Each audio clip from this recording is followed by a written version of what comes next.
Introduction to the property of multiplication. Fill in the blanks and then state the properties of multiplications being used. There are four main properties of multiplication, and I've written them off to the side. The associative property is when the parentheses move, so the parentheses might start out in the front and then move to the end, or vice versa. Commutative is when the numbers move, so you have the same numbers but they switched order. Identity is when you're multiplying by 1, and the zero property of multiplication is when you're multiplying by 0.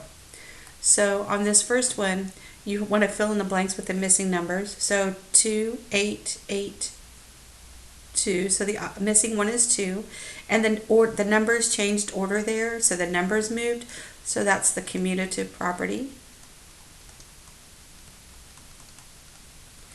This one, what times 5 equals 5? Well, that answer would be 1. So that's the identity property. 0 times 9 is 0. Since you're multiplying by 0, that's the 0 property. And blank 6, 8, 4, 6, 8. So the 4 is missing. And the parentheses were in the back, but now they're in the front, so the parentheses are moving.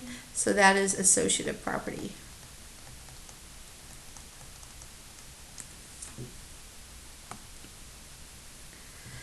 Blank times 4 equals 4 times 7. So the 7 is missing. The numbers moved.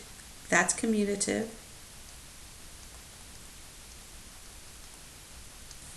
One times blank equals 8.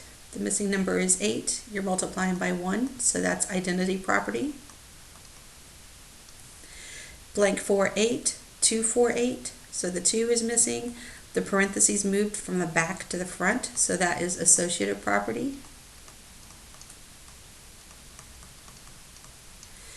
And what times 3 equals 0? That would be 0. And since you're multiplying with 0, that's the 0 property.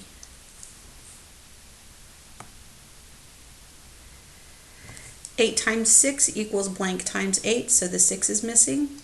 The numbers changed order, so that's commutative property. 0 times 6 equals 0. Since you multiplied by 0, that's the 0 property. 3 times 2 times 5 equals 3 times 2 times 5. The parentheses were in the back, now they're in the front, so the parentheses are moving, so that is the associative property. And 3 times what equals 3? That answer would be 1. Since you're multiplying by 1, that is the identity property.